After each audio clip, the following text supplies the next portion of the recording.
मेरे दोस्त के पापा मेला घुमाने ले गए थे। हमारे पापा कब आएंगे? कलेजा फट जाता है साथियों, ये चीज सोच करके कलेजा फट जाता है कि जब हमारे देश के जवान अपनी कुर्बानी देते हैं तब जाकर के हम सुख और चैन की नींद सोते हैं। लेकिन विराह में कवि जी कव्वाली का नमूना दे ईश्वरीय हमारे रामदेव गुरु जी वाली कव्वाली मास्टर आवा।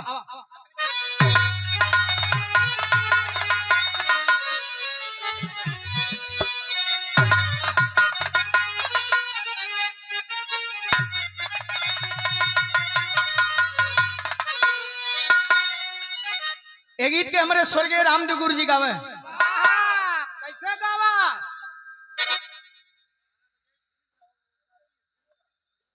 अबला एक जानी अगले में भैया गाना जा गाइए लेकिन फिल्म का गाइए।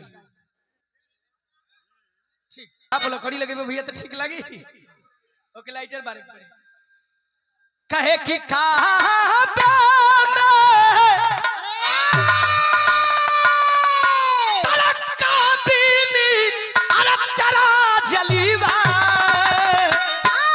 काशी में नजारा है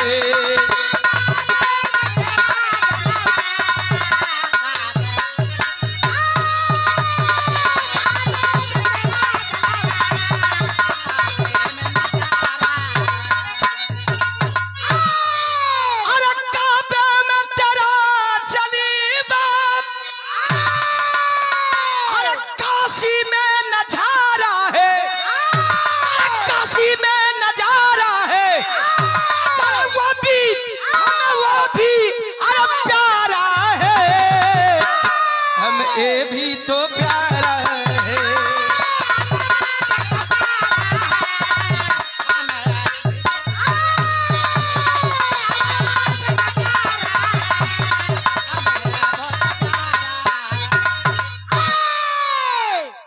ए भैया ई कव्वाली रहल बिरहा में कवि जी भाव लिखलन कि ई आज ई धरती जो भारत भूमि बा ई ऐसे आजाद नहीं खे भल एक आजाद करे खातिर कितनी कुर्बानी दिहल गल हो और ई धरती के रंग का हो भाव लिखल के मास्टर साहब कैसे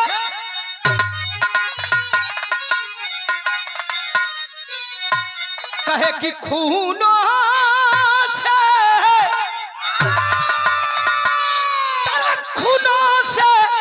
सनी पावन की माटी है खूनों से सनी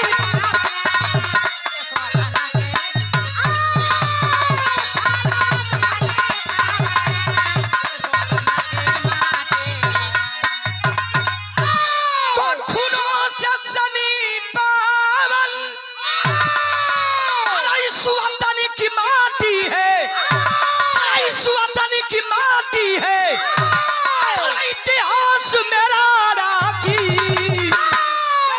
हल्दी घाटी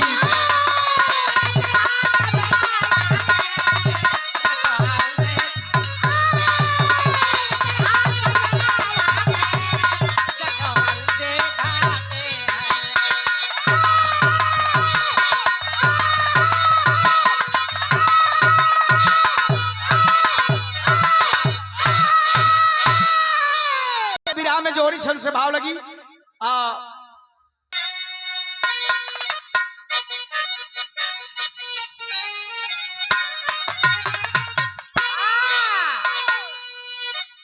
अरे खतरे में पड़ा तिरंगा वतन के बंदा समझना नारी वाला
रहे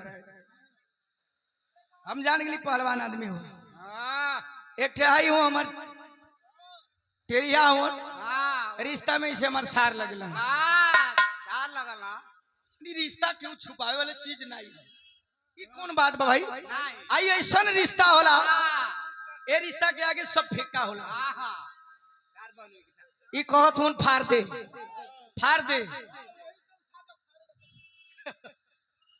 ओके नुह जानत क्यों शरीरिया देख के काम करब उढलकिए ना तू के फाड़ दे एके यादव न्यू गैरेज सन 1971 में हमारे देश के सरफरोश नौजवानों ने आवाज दिया उन पापियों को जो कि कहा कि हरे साले नीच कमीने जो हमारे वतन का नमक खाया हमारे वतन का अन्न खाया हमारे से रंगदारी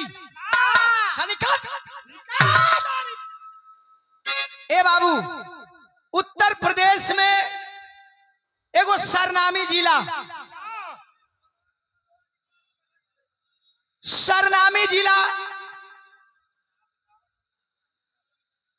इटावा जौने जिला के आज के भूतपूर्व सीएम माननीय श्री हमारे राष्ट्रीय अध्यक्ष अखिलेश यादव जी है। उस इटावा जिला के अंतर्गत एगो गांव मानिकपुर का रहे वाला सुखी संपन्न परिवार माई का नाम संध्या बाबू का नाम हरिश्चंद्र यादव एक गो बेटवा एक गो बिटिया बेटवा का नाम राजेश जो फौज का जवान है बाबूजी और बिटिया का नाम विभा बतावल गई छुट्टी से घरे आल हो बहन कॉलेज करे चल जाए और यह जब छुट्टी से घरे आल हो माई बाबू एगो सुंदर घर परिवार देकर के बियाह तय कर दिलन निके निकल राजेश का बियाह तय भइल हो भैया बारात भी गई बारात वापस भी आ गई विवाह सुखी संपन्न परिवार हुआ कोनो दिक्कत ना भइल आज अब दुल्हन घरे आइल बात एगो हमन के हिंदुस्तान का प्रथा बा नई नवेली दुल्हन आवेली गलत नहीं भैया वाला वह रस्म पूरा होता आगे आगे कार्नर राजेश बधाई गीत माई बहिन दुआरी पगावत है और पीछे दुल्हनिया गीता का खून जोड़ल बा जब वही दौरा में डेग नावत आगे बढ़लन तब तक एगो घटना घटल बिरहा में भाव बदल मास्टर और 100 रुपए का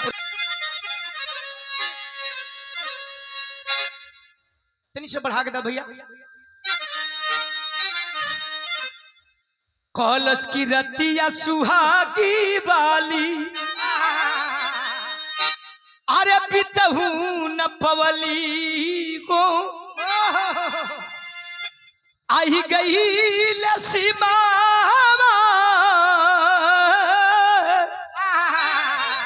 सितार मोरी बाबूजी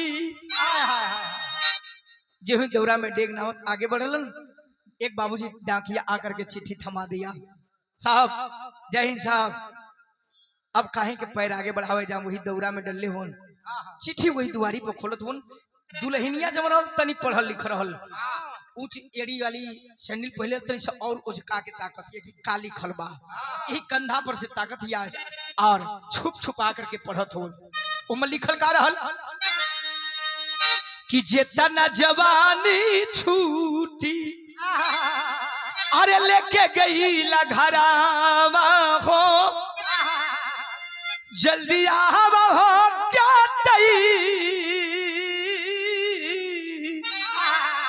यार मोरी बाबूजी यह लेनिया पढ़ लेलस कि जितना जवान छुट्टी पर घर गए हैं सारे जवानों को सूचित कर दिया जाता है कि आपकी छुट्टी निरस्त कर दी जाती है और सारे जवान ड्यूटी पे जल्द से जल्द आ जाए सलाक दे अपने पढ़न सोचत होन कि केहू ना देखलस राजेश चिट्ठी यही पॉकेट में भर लेलन और जब ही बाबूजी सारा परिवार के खाना पीना देने में सब चीज चल रात में एगो इंसान के जिंदगी में पहली रात होले जेके सुहाग रात कहल जाला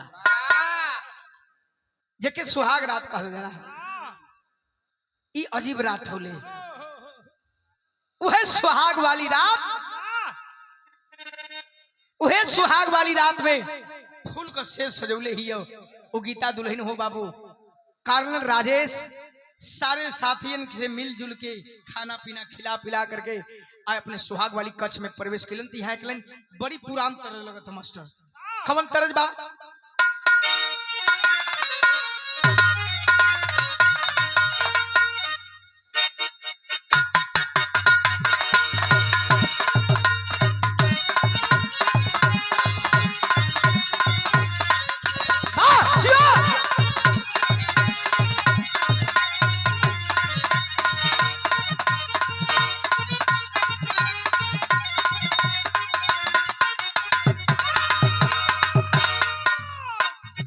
और रुचि जी अपने जमाने का बहुत बेजोड़ गीत रहल जौने ले छोटी छोटी लड़का गाँव सो आउ कितना तो लड़की ड्रेस हेलो ड्रेस पहले छोड़ दिली और सम्मानीय भावी प्रधान धर्मेंद्र यादव ओ लाली हाय रे कजरा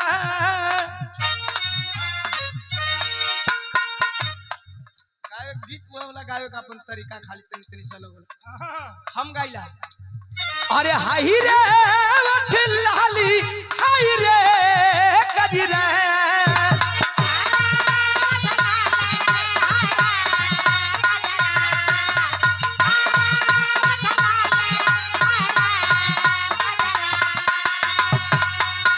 अरे हाय रे उठ लाली हाय रे कजरा कहियो तू करवई बुमार झगड़ाए गोरी पेनल छोड़ी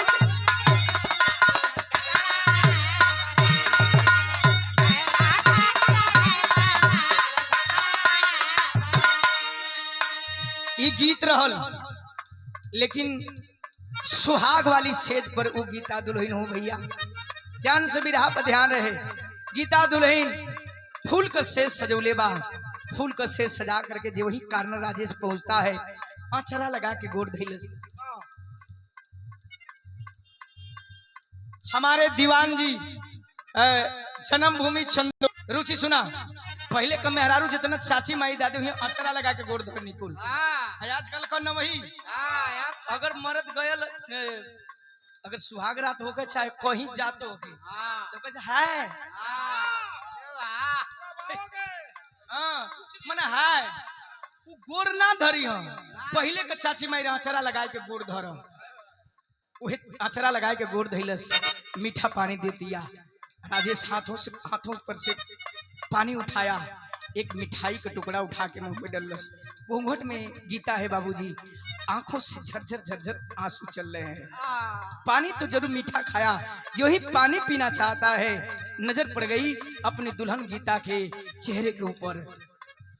कहा कि गीता आज मेरी सुहाग रात है मैं कल ड्यूटी चला जाऊंगा कौन सी ऐसी कमी हो गई कि आज तू रो रही है तेरी आंखों में आंसू है। दुल्हन रो के कहतिया का कहे पहली मुलाकातिया सुहाग की रतिया हमके कोनो कमी नहीं है आप हमके हमारे भगवान से भी बढ़ के बानी। पूछलन कि रोवत काहे हो तब कहे अरे पहली मुलाकातिया सुहाग की रतिया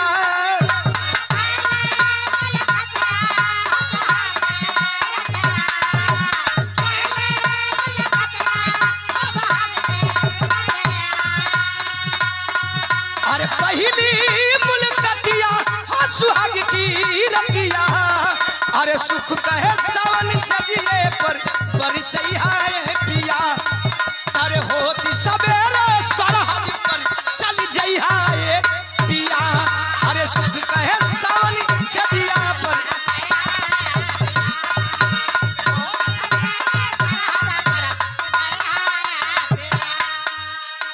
मुस्कुराया। कर्नल राजेश कहा कि पागल एक बात याद रख सीना उतार करके रख, तू एक फौजी की दुल्हन है, सबको नसीब नहीं होता है फौजी। गौर कर। कल सहो साहब जौने दिन आपसे बिया तय भल वही दिन हम समझ गए कि हम एगो बहादुर भारत के बेटा का पत्नी बने जाते ही। वो चीज का दुख ना हो। जब लड़की नैहर से ससुराल आती है तो इस घूंघट में लाखों करोड़ों सपने संजो करके जाती है। मैं अपने पति की सेवा करूंगी, सास ससुर की सेवा करूंगी, घर का मान सम्मान बढ़ाऊंगी, लेकिन मेरा तो सब कुछ होगा, लेकिन मेरा सुहाग मुझसे दूर होगा। एक को दुख बा। अरे कबले भी लिखा बन के भी रही नीला।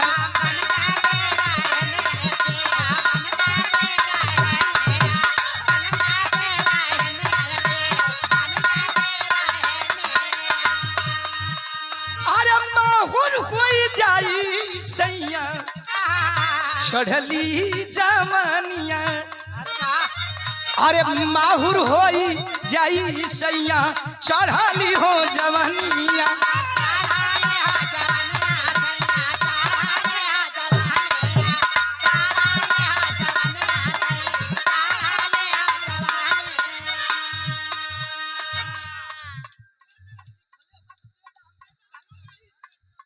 पहली मुलाकातिया हाँ सुहाग की रतिया।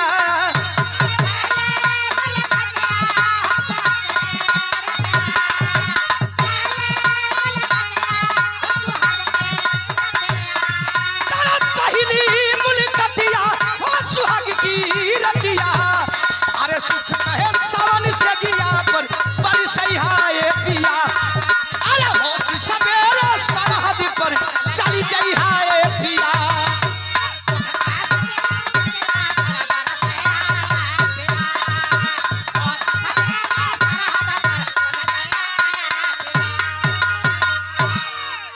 और भावी प्रधान गुजर बड़ी निके निके सुहाग रात बीतल। आज सुहाग रात बीतल बा, सुबह भइले यार कारण राजेश अपन ड्यूटी पर जाए खातिर तैयारी करे लगलन। बैग में सामान भरे लगलन। दुल्हन सामान भरत हिय, आरती उतार करके अपने सैया के विदा कैलस। जब वही घरवा में से बहरवा निकलन, जब वही घरवा में से भैया भैया जब वही घरवा में से अगनवा में अलन। अगनवा में जानत हुआ के वह माई संध्या बैठल है, अपने बचवा के वर्दी और पेटी में देखली हो भैया, तनी से मुड़ी घुमा लेनी। जाता है कारण राजेश, अब माई का पाँव छोलन, माई का पाँव छू के कहलन कि खरे माई हम ड्यूटी पर जाते ही, हमसे काहे ऐसे मुंह छुपाओ तड़ो। रो के मतारी कलश कलश देखा हो भैया, कहल जाला कि माई तो माई होली। माई रो के यही अचरा से अपने बेटा राजेश का चेहरा पूछो थी, कहली कि अरे पगला हाई वर्दी पेटी पहिरे ले ना, इतना सुंदर लागे ले, यही से हम चेहरा पर घुमा लें कि कहीं हमारा नजर न हमारे बाबू के लग जाए। दौड़ करके माँ को गले में अखबारी में पकड़ लेलस, हरोवे लगलन दोनों मतारी बेटा कलश की करे पगली। जौने दिन पैदा कैली, एक घर के चार कोना में नाच के पैदा कैली, वो दिन तो नजरे ना लगल। छौने दिन मिस मार के 18 साल का कैली, वह दिन नजरे ना लगल। जौने दिन अपने बेटवा के तिलक लगा करके देश के सेवा करे खातिर भेजली, वो दिन नजरे ना लगल। आज तो नजर लगता है। माई का पांव छुलन हो भैया। आज जब माई का पांव छुलन निकलल हो ड्यूटी के लिए, तो वहां को स्थिति परिस्थिति का बिरहा में भाव बदल गई। मास्टर साहब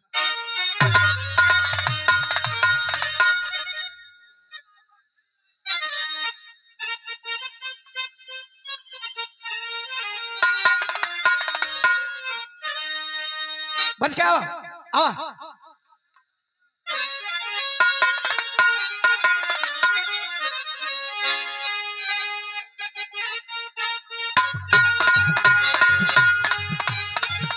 गीत बहुत पुरान बा, लेकिन बहुत मजेदार गीत बा। कोनो में हरारू कहते हैं, एगो पर्दा बढ़ाओ तो भैया, एगो बढ़ावा। जब आई होली दिवाली,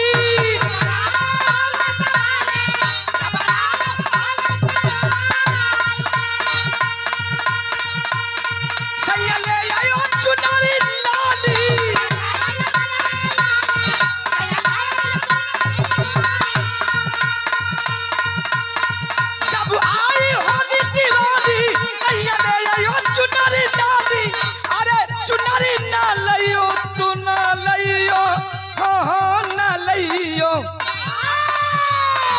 राजधानी पकड़ के आ जाइयो, आ जाइयो, आ जाइयो।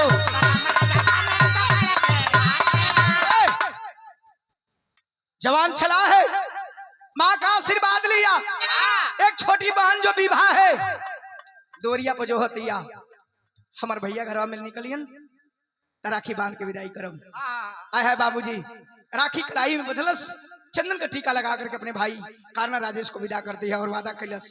कह दिया कि बताओ कहिया ले आइबो? कहलन की पगली चिंता मत कर, हम आई तबे तोके डोली में बैठा के विदा करब, अपने हाथ से तोके डोली में बैठा के विदा करब।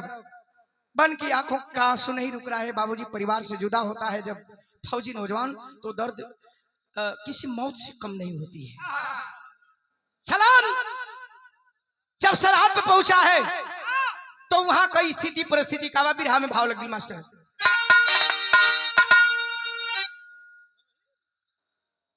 कैसे? संग में चोनन का टोली,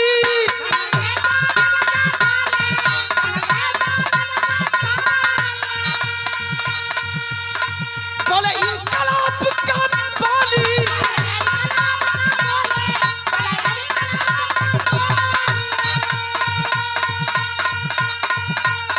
संग में चोनन का टोली, बोले इनकलाब का बाली।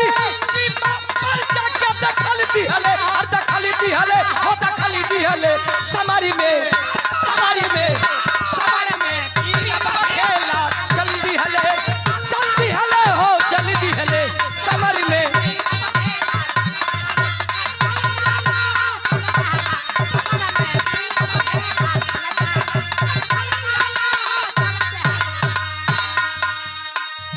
आए बाबू रेवटी में खाना बना कर तू तो बहुत डिस्टर्ब करते हो यार।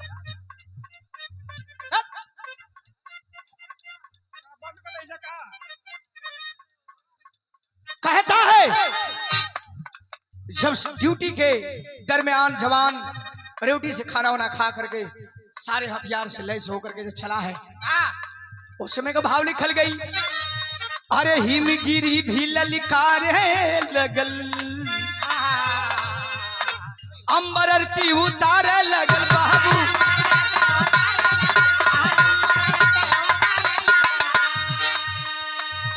सरहद पे सीमा पे मोती खेड़ी, अरे आवे का रास्ता निहारे लगल बाबू।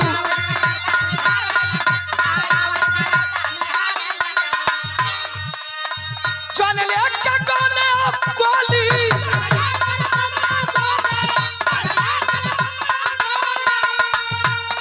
खेले खाती खून का होली।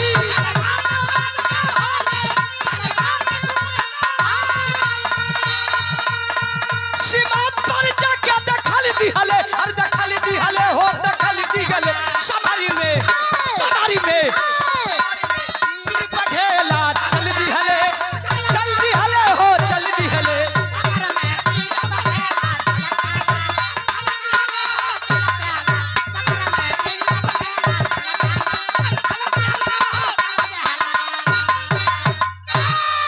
बाबूजी जवान सरहद हिंद की तरफ बढ़ा है और जब सरहद के हिंद की तरफ बढ़ा तो उस समय का घुसपैठियों ने अलग अलग से झाड़ियों में घात लगा करके बैठे थे।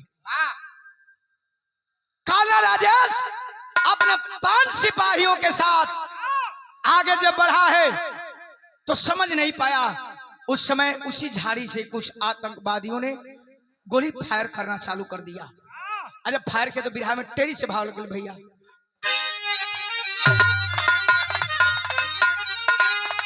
कहे कि अरे लड़ैया पीछे गईली बिरना,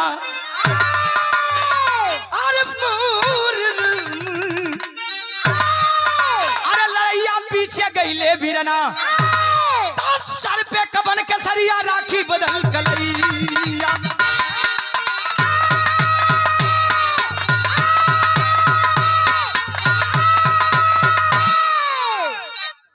लड़ैया पीछे गईले बिरना, सर पर कफन के सरिया राखी बदल कलैया। बाबूजी उसी झाड़ियों से तड़तड़ाती हुई गोलियां चलने लगी। घुसपैठी घात लगा करके बैठे थे मुबारकपुर सोनाग्राफी सेंटर शैलेश कुमार यादव टीपू जी, टीम अखिलेश यादव जी मुबारकपुर, विधायक जी गरीबों के मसीहा और हम सभी के अभिभावक विधायक जी के सम्मान में प्रदान किया गया। और ये 50 रुपए का पुरस्कार यादव मेडिकल हॉल। एक झाड़ी से गोली निकली और एक हमारे साथी का छटपटा करके प्राण निकल गया। रुका नहीं बाबूजी और साथ करके निशाना गोलियां चलाना चालू किया। तो यहाँ एक लाइन दर्द लगा था मास्टर साहब, कैसे?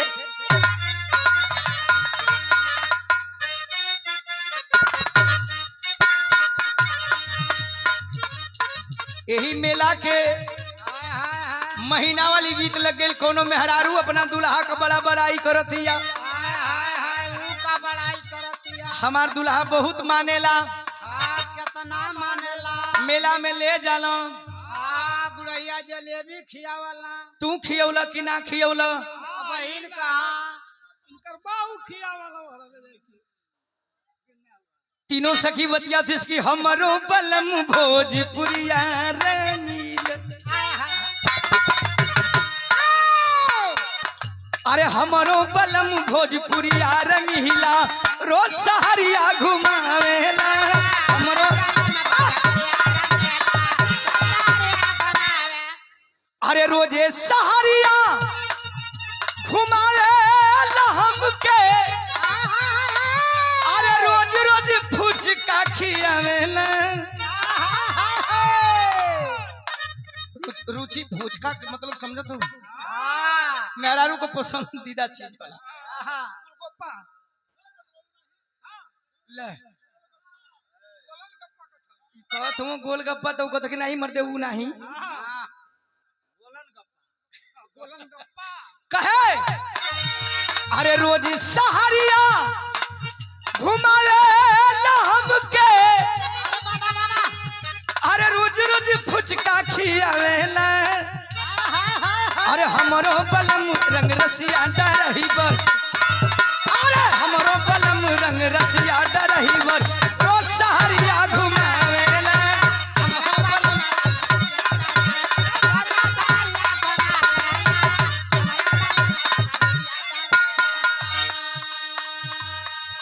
ई मनोरंजन खातिर गीत हमन कलाकार गाइला तनी से मिजाज फरहर रहे, लेकिन आंखों के सामने कार्नर राजेश का एक साथी बाबूजी जब सीने में गोली लगती है तड़फड़ा कर गिर पड़ा। छतिया के राइफल तड़तर गोली चलत है। हर सारे जवान जितने हैं अपना निशाना साध करके चौकन्ना हो गए और चलाने लगे। कार्नर चला रहा है, उसमें का भाव लगल का मास्टर? अरे जंगी जमनमा जंग में जाके, अरे जंगी जमनवा जंग में जाके खुल के होली मनावेला। जंगी जमनवा जंग में,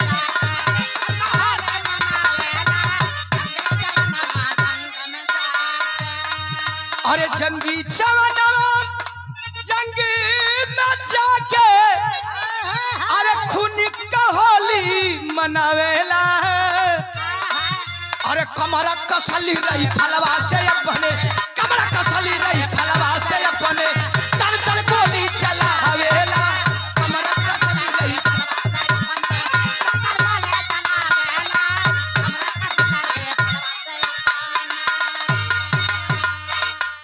बाबूजी दोनों तरफ से धुआंधार फायरिंग चालू बा।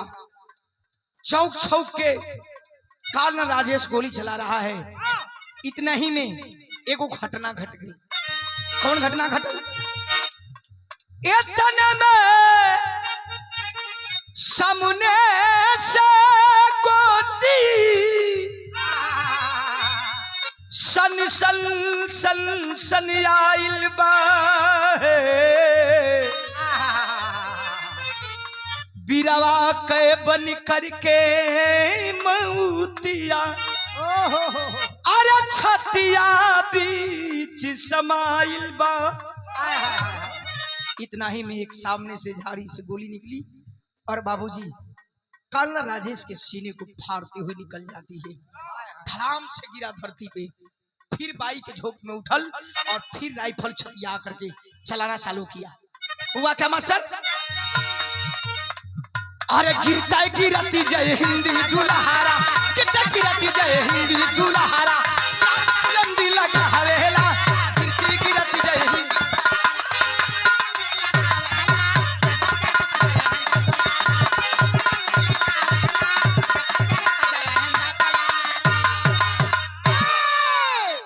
बाबूजी जमीन पे गिरा, बाई के झोंक में उठल, फिर राइफल उठौलस, तरतर तरतर मरलस, 4-5 लोगन धाराशाही हो गए, धाराशाही हो गए।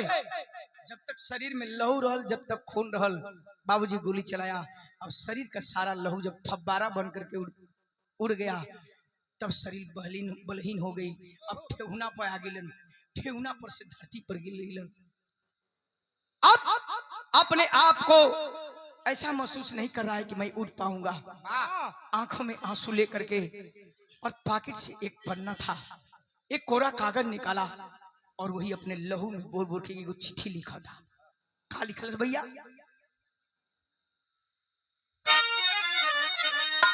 कहे भारत माँ का सच्चा सपूत, भारत माँ का सच्चा सपूत, जननी का कर्ज चुकाया है।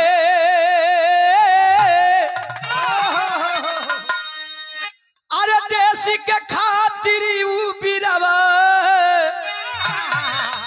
सीने पे गोली खाया है। सुन ले गीता तेरा सिंदूर, न पीछे कदम हटाया है बहाना बीर तेरा भैया है, सीने पे गोली खाया है।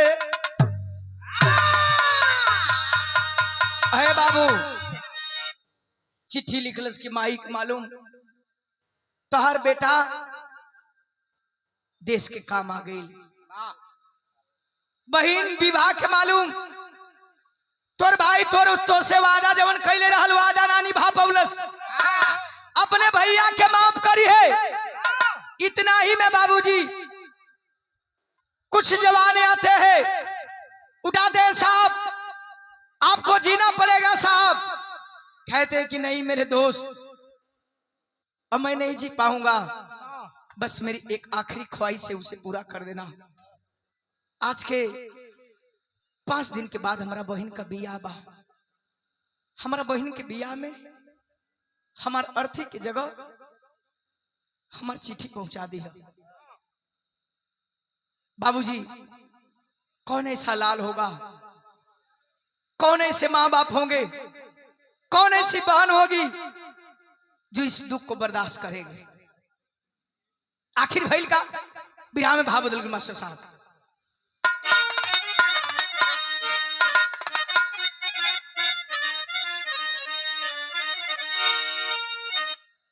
वही गीत बा, जैसन गीत बा वैसन बिरहा का भाव बा। अरे माई हो, अरे माई हो,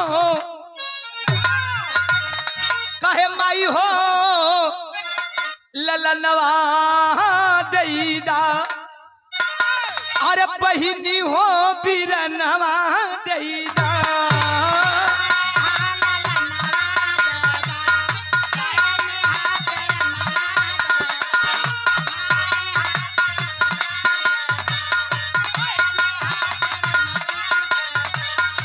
देशवा के खातिर अपने, देशवा के खातिर अपने अधिकार तनवा देईदा।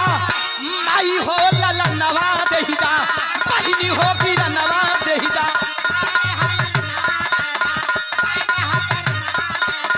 देशवा के खातिर अपने अधिकार तनवा देईदा। माई हो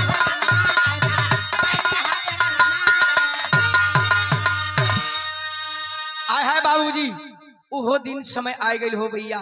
यार बहरवा सरहद पे भैया का लाश, भैया का अर्थी, भैया का लाश वही ताबूत में सजावल जात बा। यार से लाश चलल और वहर बहन के दुआरी पर बारात आइल बा। वहर बहन के दुआरी पर बारात आइल बा। गांव घर के लोग चिंतित बालन, माई बाबू चिंतित बालन। का भइल? जवान को फोन नहीं खिला गो, जवान को मोबाइल स्विच ऑफ बा। अच्छा तो गांव के जन प्रधान जी रहलन, कहलन कि चिंता मत करा भैया, लोग उनकर भैया ना हो तो हमन है ना। बारात के खातिरदारी में सब लोग लग गई, बारात के खातिरदारी में सब लोग लग गई। अब धीरे धीरे यह पहर हो गई बियाह होखे वाला। गांव का प्रधान जी रहलन, कहलन कि चाची ए चाचा अब लेट मत करा, लोग बियाह का मुहूर्त निकल जाता, बियाह संपन्न हो जाए। आखिरकार बाबूजी विवाह मंडप में दुल्हा जब गईल बा, दुल्हा विवाह मंडप में जब गईल, सिंदूर दान का समय आइल बा। तो एगो आजकल के नौहन का एगो ई परेशानी है, दुल्हा हठिया गई, हमके मोटरसाइकिल चाहिए तब जाके सिंदूर दान करो। लोग कहलन कि सब कुछ मिली भैया, राजेश के आवेदा, राजेश आ जाइए तो ओकरे बाद तो के सब कुछ मिल जाई। लेकिन वो काहे के माने जा, कल जब से गाड़ी ना मिली तब से हम बियाह ना करब, तब ले सिंदूर दान ना करब। मैं हलचल मच गई, बारात से लेकर के घरात में दुल्हा मड़वा में नंगिया गई बा, अड़िया गई कि ना हमके गाड़ी चाहिए तब बियाह करब, सिंदूर दान करब। दौड़ल गेलन बाबूजी, कान राजेश के पिताजी के कान में आवाज गई, बारात के खातिरदारी में रहलन। दौड़ल गेलन, हे तो पगड़ी उतार के हो भैया, वही दुल्हा के पैर पर रख दिलन। कहलन कि बेटा हमार मर्यादा तोहरे हाथ में बा।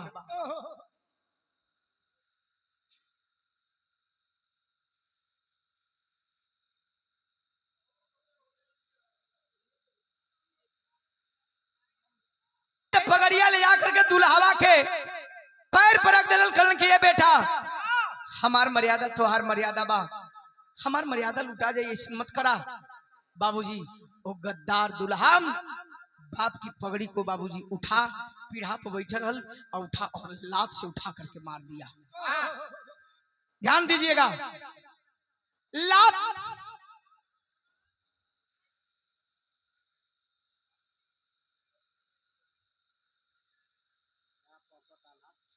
लात से उठा के मरलस। सब कुछ तो बहनिया भी बर्दाश्त कर गई, लेकिन घूंघट में बैठा रहल वही बगलिया में अपने बाप का पगड़ी बर्दाश्त ना कर पौलस। भैया अपने बाप का लात से मार पगड़ी बर्दाश्त ना कर पौलस। घूंघट जो काढ़ी हुई थी, दुल्हन के रूप में बैठी थी, उठा करके घूंघट फेंक दिलस कलश और उठा दौड़ के पकड़लस कालर दुल्हा, पकड़लस कालर और कहलस कि खरे नीच कमीना, जब तू एक बाप की इज्जत करना नहीं सीखा तो एक दुल्हन की इज्जत क्या करेगा। कालर पकड़ के मरलस 3-4 थपड़ा, मरलस मुझे झौड़ियाए लगल। आ झौड़ियाए लगल तो दौड़ के गई घरे में। अब भैया को वही लाइसेंसी राइफल रहल, भैया का लाइसेंसी राइफल खूंटी पर टांग रहल, तोड़लस, गोली लोड कैलस आ लोड करके छतिया करके जब मड़वा में पहुंचल तो वही पीढ़ावा पर दुल्हावा बैठल हितवा लगौलत छाती में, कहलस कि बोल तो के गाड़ी ना चाहिए, तूने मेरे बाप की पगड़ी को लात से मार दिया, जिन्होंने मुझे इस धरती पे लाया। कहलस कि ये गोली है नहीं पड़का कहलस उठ। अब उठा था ऐसे ही कि टंगड़ी का पता, तब तक बिरहावत तरी से चढ़ल मास्टर। कैसे कहलस कि अरे बनली तारे बनली, अरे बनली बघिनिया बहिनी,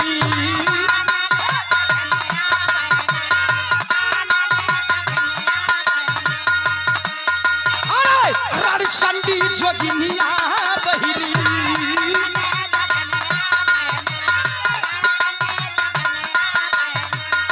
ले कराई फल पहुँचल, ले कराई फल पहुँचल, मारा में भवनिया बहिनी, बनली बघिनिया बहिनी, रणचंडी जोगिनिया बहिनी।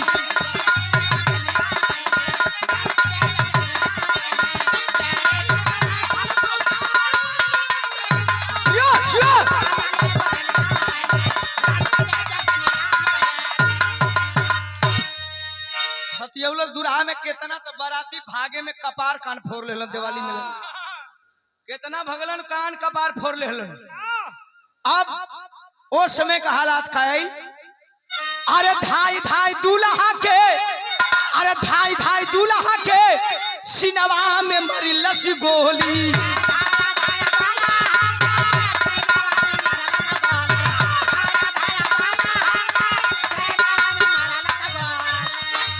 मरवा में जम के खेले, मरवा में जम के खेले सैया संग लहू के होली।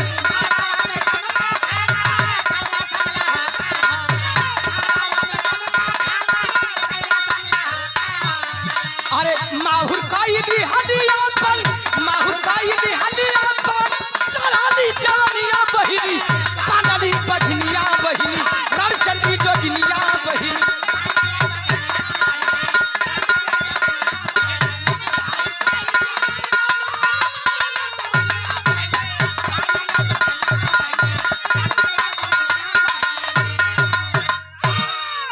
मरलस वही में दूल्हा चित हो गई। मैं हलचल मच गई। अरे बाप रे बाप, भराती भागन तो भागबे न करे, कोई पूरब कोनो पश्चिम कोनो उत्तर कोनो देखिन। मैं हड़कंप मच गई। उसी समय बाबूजी, उसी समय एक और घटना घटती है। बिरहा में पापट लगा था भैया, और तनी सा बढ़िया भैया।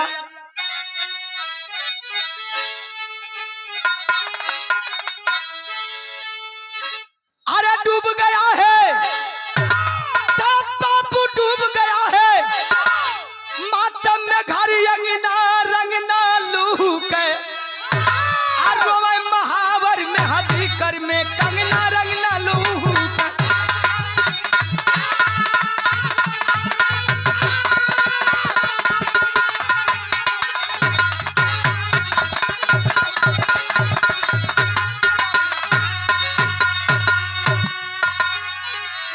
अरे उसी समय एक मलेटरी की छिप है द्वारे आई हो, दौड़ के भैया के लसिया तब बहनी चिन्हली जाई हो। अरे खून कहली तब बापू खून कहली, खेल के सुतल बिरना रंगना लू के। आए है बाबूजी, जो वही हड़कंप मचल, उसी समय तिरंग तिरंगा लहराते हुए उस एक मिलिट्री की गाड़ी आती है, आकर के पंडाल के कुछ दूरी पर लग गई। आज जब पंडाल के कुछ दूरी पर लगल बा, उस समय सब लोग हल्ला शोर कर देलन। लागत कि राजेश आ गेलन, राजेश आ गेलन हो भैया। ते वही बहिनिया के कान में आवाज गई कि हमारे भैया आ गेलन। दौड़ के जात बा, हमारे भैया कहाँ हुन, हमारे भैया कहाँ हुन। 4 जवान बाबूजी उस मिलिट्री की गाड़ी से ताबूत भरी लाश कान्हा राजेश की बाहर निकालते हैं। रात अधियाइल बा, कम से कम लगभग 1 से 2 बजे बा। आज वही बाहर निकालते हैं। ताबूत का जब खोलल गई, ढक्कन खोलल गई, तिरंगे में लपेटा हुआ भाई की लाश देख करके टूट पड़ी बहन। आज टूट पड़ल बाहो भैया, उस समय का भाव आलास लिखल गई। हुआ क्या,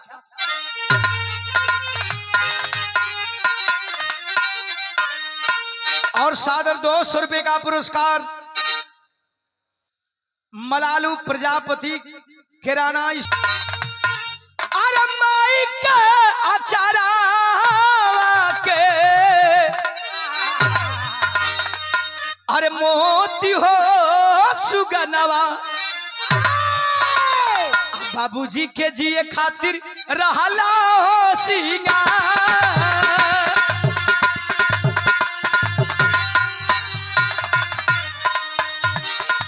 बहिनी के अचारे कमोती हो सुगना,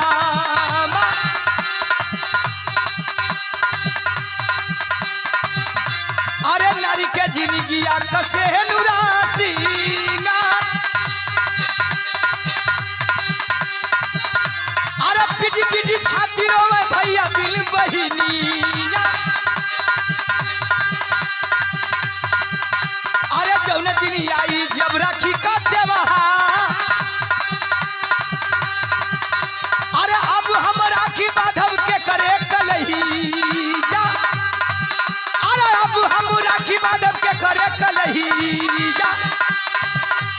ए बाबू मुआली बहिनिया सीने में गोली माँ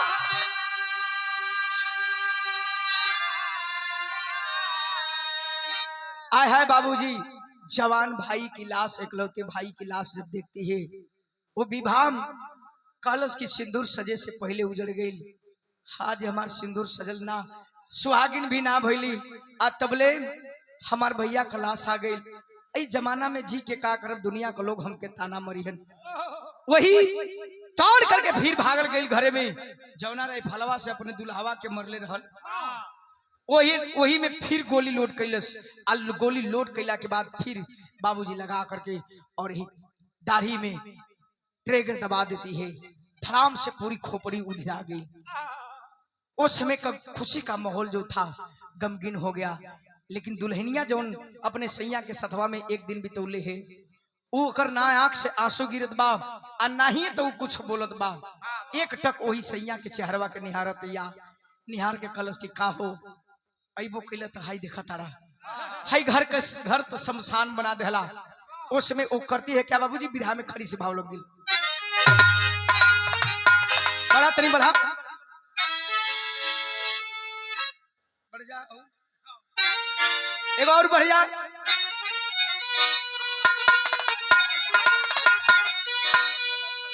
कालस की बरसया सुयखिया से अरे बिगाली अचारी, तब तो हो गली कफनवा कवन के चुनहारी।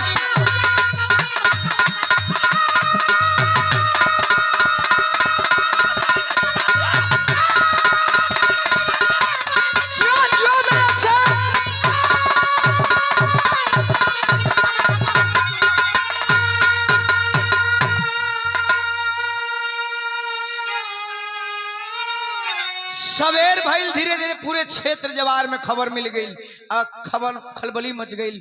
उस समय बराती कैलन का दुल्हा और दुल्ही का अर्थी वह बराती सजाए।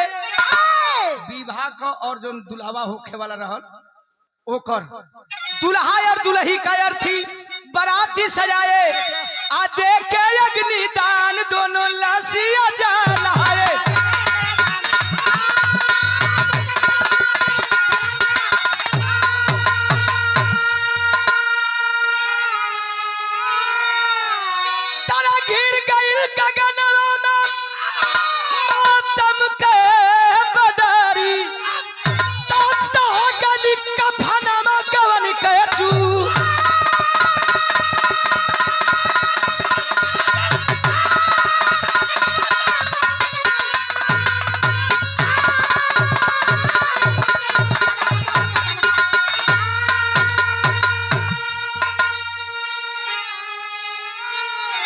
अब बचल खे माई और बाबू एगो दूहे दुल्हनिया हो भैया।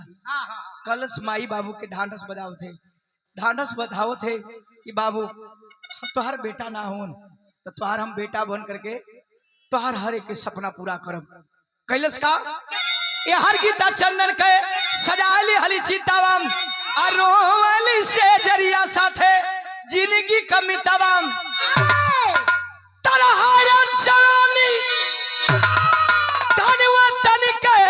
प्रहारी। अब तो हो गली कफनवा गवन के चुनरी।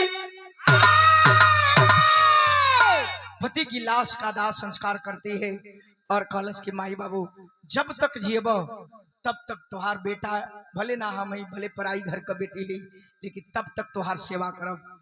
ऐसी भी